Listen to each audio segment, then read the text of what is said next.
메로디스 파인먼이 쓴 자랑의 기술이라는 책이 있습니다. 자랑의 기술, 이런 얘기 들으면 어떻습니까? 이 자랑이라는 말, 특별히 우리나라 사람들 자랑 그러면 좀 거부 반응을 느끼는 것 같아요.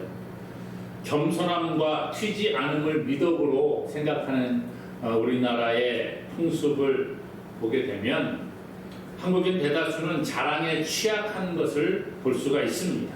물론 가족 자랑하고 자녀 자랑하고 이런 것들은 있습니다만은 자랑을 잘 못하는 것 같습니다. 왜 그런가? 자랑이라고 하는 것이 자신의 무엇을 드러내는 자기 과시라 이런 생각이 있기 때문인 것 같아요.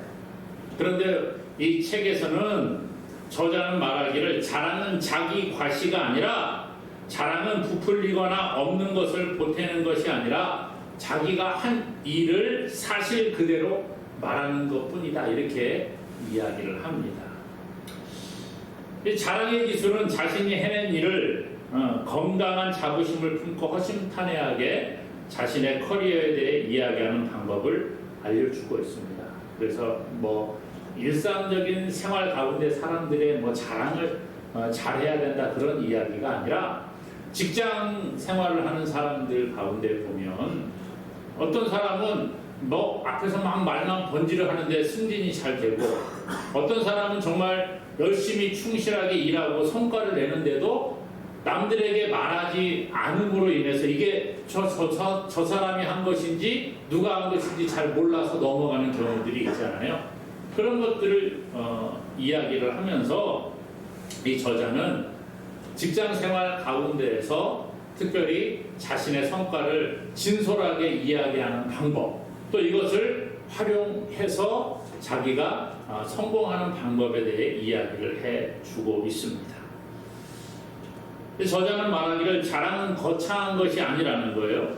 자랑하기 위해 억지로 꾸민다거나 실제보다 과장하고 부풀리거나 가면을 쓰거나 연기할 필요가 없다 이렇게 이야기를 합니다. 자랑은 애들로 빙빙 돌려 말하는 것이 아니라 사기를 치는 것이 아니라는 거예요. 자신이 해낸 일을 그대로 솔직하게 드러내는 것, 즉 사실을 말하는 것이 자랑이다. 그래서 자랑을 기술이라 이렇게 표현을 하고 있다는 것입니다. 요즘 시대가 자기 PR 시대라 그렇게 말하지 않습니까? 자신을 드러내는 것, 피할 것은 피하고 알릴 것은 알린다. 과거에 PR이 뭡니까? 그랬더니 그렇게 우스갯소리를 하더라고요.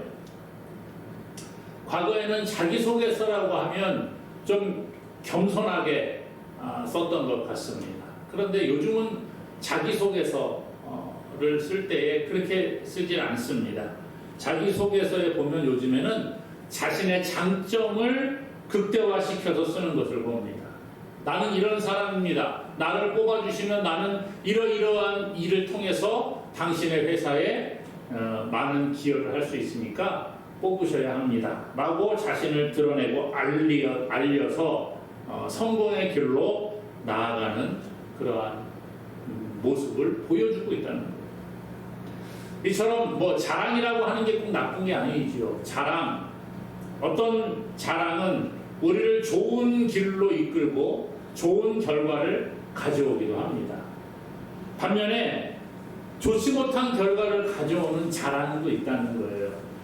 제가 서두에 이야기한 것처럼 자기 과시를 위한 자랑, 내가 높아지려고 하는 자랑, 칭찬만 받기 원하는 것, 이런 자랑은 유익을 가져다 주지 못한다는 것입니다. 유익을 가져다 주지 못하는 자랑의 특징은 남들에게 인정받기 원하는 욕구가 너무 많다는 것입니다. 아침부터 저녁까지 계속해서 남들에게 인정받기를 위해 온 신경을 쓰고 시간을 투자하고 그것을 위해서 자랑을 포장하는 겁니다. 이런 사람은 내가 자랑하는 것에 누군가가 동조해주면 아주 막 기분이 업돼가지고 이렇게 하다가 누가 자기의 자랑을 받아주지 않으면 갑자기 저 바닥으로 뚝 떨어져 버립니다.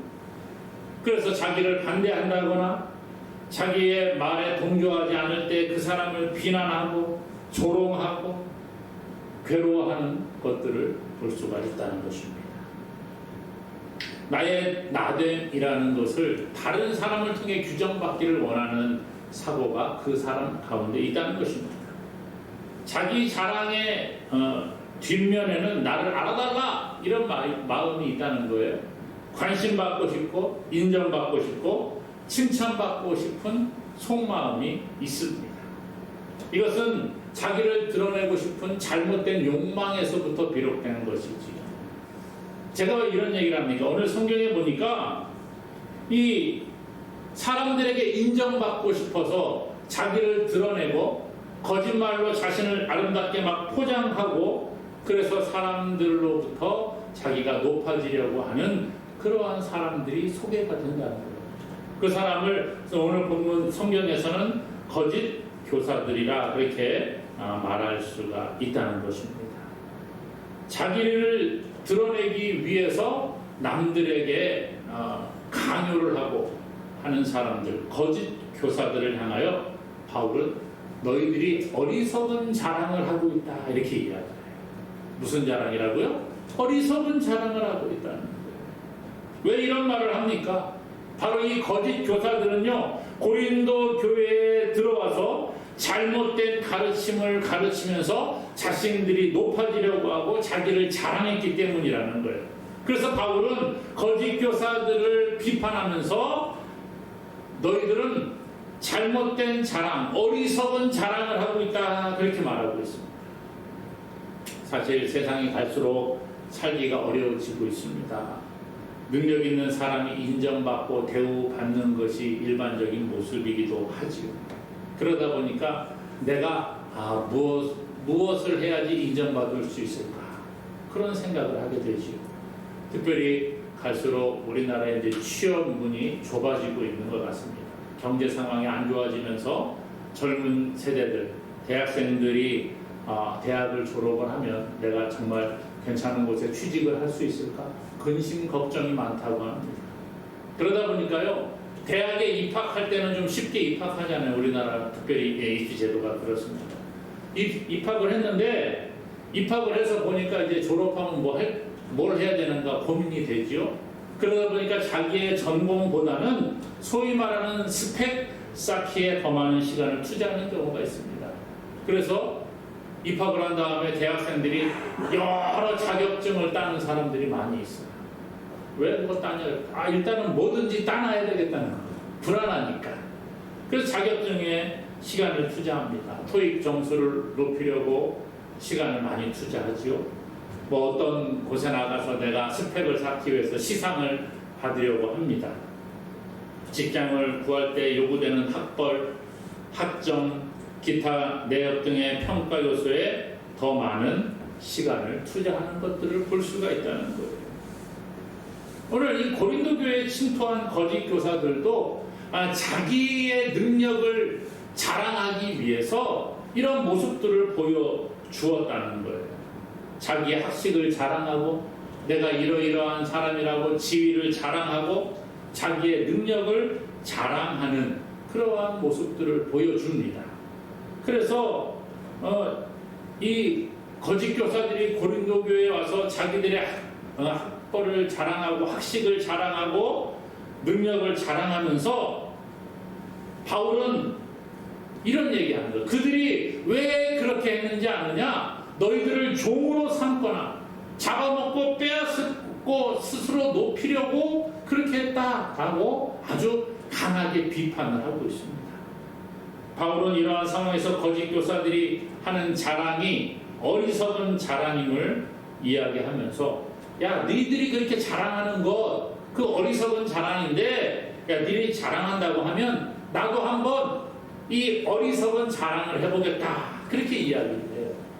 그러니까 자기의 스펙을 자랑하고 자기의 능력을 자랑하고 그래서 남들보다 막 높아지려고 하는 그 거짓 교사들을 향하여 야, 어리석은 자랑을 하는데 나도 자랑할 거 있다 그렇게 따진다면 그러면서 나도 어리석은 자랑을 한번 해볼 테니까 들어봐라 그렇게 말합니다. 22절과 23절에 보니까 그들이 히브리인이냐? 히브리인을 자랑했다는 거예요. 나도 그러하며 그들이 이스라엘인이냐? 나도 그러하며 그들이 아브라함의 후손이냐? 나도 그러하며 그들이 그리스도의 일꾼이냐? 정신없는 말을 하거니와 나는 더욱 그러하도다. 이렇게 말해주고 있어요. 그들이 자랑했던 것이 뭐냐? 먼저는 히브리인임을 자랑했습니다. 히브리인이 뭐예요? 이방인과 유대인을 구별하는 고유 명사가 히브리인이었어요. 혈통적으로 나는 너희들 죄인들인 이방인들과 달라. 나는 하나님의 선택을 받은 히브리 사람이야 라고 하는 혈통적인 자부심을 가지고 있는 단어가 바로 히브리인이냐 이 말입니다. 또 거기 보니까 뭐라고 해요? 너희가 이스라엘인이냐 그랬어요. 이스라엘이 뭡니까? 이 야곱, 창세기에 보면 야곱이라는 사람이 나오는데 야곱이 이제 천사와 하나님과 싸워서 이깁니다. 그 씨름을 하다가 자기가 넓적다리 뼈를 그렇게 다치게 되면서도 끝까지 붙잡고 안 놔주죠. 나를 축복하기 전에는 보내줄 수 없습니다. 그러니까 하나님께서 이 야곱에게 이름을 바꾸어 주십니다. 그게 바로 이스라엘이라는 이름이었어요. 그 이스라엘의 뜻은 하나님과 겨루어 이긴 자라는 의미를 가지고 있습니다. 이 이스라엘인이라고 하는 것은 그러므로 종교적으로 사회적으로 아주 내가 하나님과 밀접한 관계가 있다라는 의미로 이들이 사용을 했다는 거예요. 성경은 혈통적인 유대인이 이스라엘인이라고 말하고 있지 않습니다. 유대인들은 이 자신들이 히브리인이고 이스라엘인이라고 아주 막 자랑스럽게 이야기했지만 그것으로 결코 구원 얻지 못한다는 거예요. 도리어 신약에 와서 로마서는 이렇게 밝히고 있습니다. 표면적 유대인이 아니요 표면적 육신의 할례가 아니라 오직 이면적 유대인이며 할례는 마음에 할지니 영에 있고 율법 조문에 있지 아니한 것이라. 그 칭찬이 사람에게서가 아니요 다만 하나님에게서니라. 이렇게 말해주고 있어요. 무슨 얘기입니까? 너희들 유대인이라고 자랑하지 마라. 히브리인이라고 자랑하고 이스라엘인이라고 자랑하지 마라. 그게 구원의 조건이 아니라 뭐가 구원의 조건이라는 거예요? 마음의 할례를 받고 하나님을 믿는 믿음, 예수님을 믿는 믿음이 조건이라는 거예요. 그런데 이 사람들은 내가 히브리인이라고 그러고 이스라엘 사람이라고 이야기했습니다. 그리고 아까 읽은 말씀의 22절 뒤에 보니까 그들이 아브라함의 후손이냐 그렇게 말했어요. 아브라함의 후손, 유대인들은 아브라함의 후손이라는 것을 아주 자랑스럽게 여겼습니다. 왜냐? 하나님이 아브라함을 향하여 야 너는 복의 근원이 될 거야. 넌 복이 될 거야. 그렇게 이야기했어요. 그러면 아브라함의 후손이라고 하면 하나님이 주시는 복을 받는 사람들 이러한 생각을 가졌습니다. 이방인들은 하나님께 저주받은 인생들이고 죄인들이기 때문에 복 못 받고 우리 아브라함의 후손만 복 받아 이런 생각을 가졌다는 거예요. 그런데 이것을 가리켜 바울은 뭐라고 해요? 어리석은 자라니라. 성경은 신약에 와서 아브라함의 후손이라는 것은 예수 그리스도를 구주로 고백한 사람들을 향하여 아브라함의 후손이요 하나님의 주신 복을 이어받는 자들이라 그렇게 이야기하고 있습니다. 사랑하는 여러분, 우리는 과연 어떤 자랑을 하며 살아가고 있습니까? 세상의 자랑은 어리석은 것이라고 합니다. 그런데 우리는 세상의 학력을 자랑할 때가 많이 있습니다. 세상의 지위를 자랑하는 사람들을 많이 봅니다. 세상의 명예를 자랑하고 세상의 관계를 자랑하고 내가 어떤 사람과 이러한 관계에 있다. 내가 이 정도의 외모를 갖추었다. 재력을 갖추었다. 내가 이 정도의 경험을 쌓았다. 나는 이 정도 위치에 있다. 이것을 자랑하는 것이 바로 세상의 모습이라는 것입니다. 교회에 왔다고 안 그럴까요? 교회에 신앙생활하는 사람들도 자랑을 참 많이 하지 않습니까? 뭐 세상의 자랑은 둘째라고 하더라도 자랑을 통해 자신이 좀 드러나기를 원하지요. 신앙인들이 많이 하는 대표적인 자랑 가운데 하나가 뭐냐? 아, 나는 큰 교회 다닌다. 나는 뭐 사랑의 교회 다니고, 나는 뭐 어디 뭐 무슨 충영교회 다니고, 뭐 그런 큰 교회 다니는 게 마치 큰 자랑으로 여깁니다. 나는 큰 교회 다니는 아주 훌륭한 사람이고 작은 교회 다니는 사람은 아주 미천한 사람입니까? 아니에요. 그런데 많은 사람들이 그런 자랑을 하더라고요. 나는 어떤 교회에서 어떤 신앙의 훈련을 받았다 이런 자랑합니다. 물론 신앙 훈련 받는 거 좋습니다. 그런데 그게 마치 자기의 세상 말로 말하면 내가 무슨 어떤 유명한 대학을 나왔다듯이 스펙을 쌓는 게 아니라는 거예요. 교회 다니면서 나는 어떤 직분을 받았다. 내가 그래도 장로인데 내가 권사인데 물론 훌륭하십니다. 그러나 그게 자랑은 아니라는 거예요. 나는 어떤 목사님과 친하다. 어떤 유명한 목사님하고 내가 얼마나 친한지 알아? 내가 그 목사님하고 잘 알아. 그럼 유명한 목사님은 어떻다고요? 그게 자랑거리가 아니라는 것입니다. 내가 신앙생활 30년 했다, 50년 했다. 물론 훌륭하십니다. 그러나 그게 자랑은 아니라는 거예요. 신앙생활을 30년 하고 50년을 했으면 그만큼 신앙의 연조가 깊어질수록 더 겸손하고 하나님 앞에 더 낮아지는 모습이 있어야 되는 겁니다. 이게 자랑이 되고 있지는 않다. 오늘 본문은 우리에게 말합니다. 이런 것을 가리켜 뭐라고요? 어리석은 자랑이라 이렇게 말하고 있다. 오늘 우리가 이런 세상적인 어리석은 자랑을 버릴 수 있기를 원합니다. 세상의 것은 헛된 것이고 하나님 보시기에 아무 유익이 없다는 거예요. 그러면 무엇을 자랑하라고 말할까? 바울은 자랑을 하긴 합니다. 무슨 자랑을 하느냐? 약한 것을 자랑하고 있다는 거예요. 세상의 자랑은 결코 우리에게 만족을 주지 못합니다.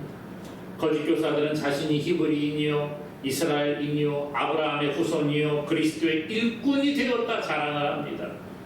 바울은 세상적으로 볼 때 어떻게 보면 자랑할 것이 참 많은 사람 가운데 하나였습니다. 거짓 교사들과 같이 자신도 히브리인이고 이스라엘인이고 아브라함의 후손이고 그리스도의 일꾼일 뿐만 아니라 더 많은 것을 자랑할 수 있었습니다. 빌립보서 3장 5절 이하에 보게 되면 나는 8일 만에 할례를 받았다 그렇게 이야기해요. 이스라엘 족속이고 베냐민 집하고 히브리인 중에 히브리인이고 율법으로는 바리새인이고 바리새인이라고 하면 율법을 철저하게 지키는 사람들을 말합니다. 또 열심으로는 교회를 박해하고 율법의 의로는 흠이 없는 자였다. 내가 율법으로 비추어도 흠이 없을 정도로 철저하게 율법을 지키는 삶을 살았다 그렇게 이야기를 해요. 사도행전 22장 3절에 보면 자신은 유대인이고 또 길리기아 다소에서 났다 그래요. 이 말은 뭐냐면 로마 시민권을 태어날 때부터 가지고 태어났다는 거예요. 이 당시에가 로마가 세계를 지배할 때인데 유대인이면서 로마 시민권을 가진 사람, 또 가말리엘 문화에서 자기가 공부했다는 거예요. 그 당시에 최고의 지도자로부터 배웠다는 율법을 배웠다는 거예요. 그리고 학문을 공부했다는 거예요. 율법의 엄한 교훈을 조상들로부터 받았다는 거예요. 하나님께 아주 열심을 내는 그러한 사람이었다라고 자신을 이야기해 주고 있습니다.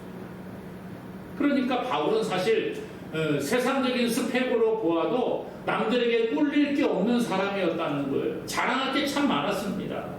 그런데 바울은 그런 육신의 자랑을 하지 않는다는 거예요. 그러면서 무엇을 자랑하느냐? 약한 것을 자랑하고 있다. 그렇게 이야기하죠. 그러면서 오늘 우리가 읽은 말씀 23절 이하의 28절까지 보면 자신이 겪은 고난과 환난과 핍박을 이야기를 합니다. 그래서 쭉 보면서 자기가 수고도 많이 했고 옥에 갇히기도 했고 매도 많이 맞았고 또 죽을 뻔했던 경험들을 쫙 거기다 이야기를 하고 있습니다. 얼마나 많은 수고를 했는지 여러 번 수고하고 애쓰고 자지도 못하고 배도 고프고 복음을 전하다가 받는 수많은 환난을 겪었다는 거예요. 왜 이런 약한 것들을 자랑을 할까? 그 이유가 있겠죠. 왜 그래요? 그것은 바로 예수 그리스도를 알고 하나님을 위해서 예수님을 위해서 받는 고난이 가장 고상하기 때문이라는 거예요. 그것이 최고이기 때문이다. 그렇게 빌립보서 3장 8절 9절에서 밝혀주고 있습니다.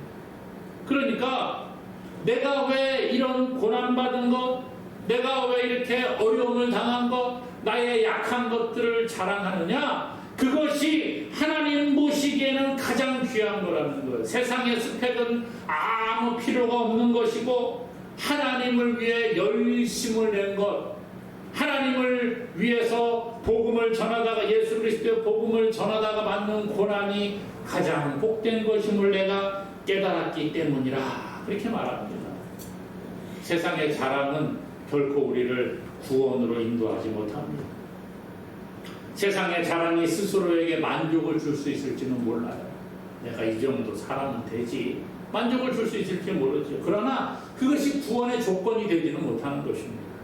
우리는 우리의 세상적인 스펙이라든지 나의 외적인 것들을 자랑하는 게 아니라 약함을 자랑하는 자가 되기를 원합니다. 바울과 같이 하나님 앞에 내가 하나님 이런 사람입니다. 내가 복음을 위해서 이러한 일을 했습니다라고 그것을 자랑하는 저와 여러분 되기를 원합니다. 하나님은요, 약한 자를 사용하시는 거예요. 약한 자를 들어서 강한 자를 부끄럽게 하시는 분이 하나님이십니다. 고린도전서 1장 27절에서 29절에 보니까 이렇게 말합니다. 그러나 하나님께서 세상에 미련한 것들을 택하사 지혜 있는 자들을 부끄럽게 하려 하시고, 세상에 약한 것들을 택하사 강한 것들을 부끄럽게 하려 하시며, 하나님께서 세상에 천한 것들과 멸시받는 것들과 없는 것들을 택하사 있는 것들을 폐하려 하시나니, 이는 아무 육체도 하나님 앞에서 자랑하지 못하게 하려 하심이라. 왜 약함을 자랑하라고 하느냐? 하나님은 왜 약한 자를 사용하시느냐? 아주 잘난 사람 사용하면 지가 잘나서 그렇게 한 줄 안다는 거예요. 자기가 잘나서 내가 이 정도 좀 똑똑하니까 하나님이 나를 쓰시지, 저렇게 멍청한 사람들은 안 쓰셔. 그런 생각할까봐 하나님은 그렇게 연약한 자들을 들어서 강한 자들을 부끄럽게 하시는 분이 바로 하나님이라, 그렇게 말합니다. 그러므로 사랑하는 여러분, 하나님 앞에 내가 잘났다고 까불까불 하면 아무 소용없어요. 하나님 기뻐하지 않는 거예요. 하나님 앞에 나는 연약한 존재입니다 라고 연약함을 고백하는 저와 여러분 되기를 간절히 소망합니다. 그런 사람을 하나님이 쓰시는 거예요. 나의 약함을 인정하고 하나님 도와주세요. 그렇게 할 때에 하나님이 함께 하시면 우리가 고난도 이기는 자가 되는 줄로 믿습니다. 우리가 영광의 자리에 들어가기 위해서, 하나님의 복을 받는 자리에 나아가기 위해서, 저 천국에서 영원한 복을 누리는 자리에 가기 위해서는 고난 받는 것도 감사로 받을 수 있어야 합니다. 어려운 자리에 있는 것도 감사하며 나아갈 수 있어야 한다는 거예요. 로마서 8장 18절에 말합니다. 생각하건대 현재의 고난은 장차 우리에게 나타날 영광과 비교할 수 없도다. 앞으로 우리가 받을 영광은 지금 받는 고난과 비교할 수 없을 정도로 크기 때문에 조금 받는 고난 기쁨으로 이기라는 거예요. 그렇지 않습니까? 운동하는 선수들 보십시오. 금메달을 따기 위해서, 금메달의 영광을 받기 위해서 얼마나 많은 어려운 훈련을 이겨냅니까? 훈련한다는 게 쉽지가 않잖아요. 저도 운동을 해보면 그렇습니다. 뭐 하나 한다는 게 쉬운 게 없더라고요.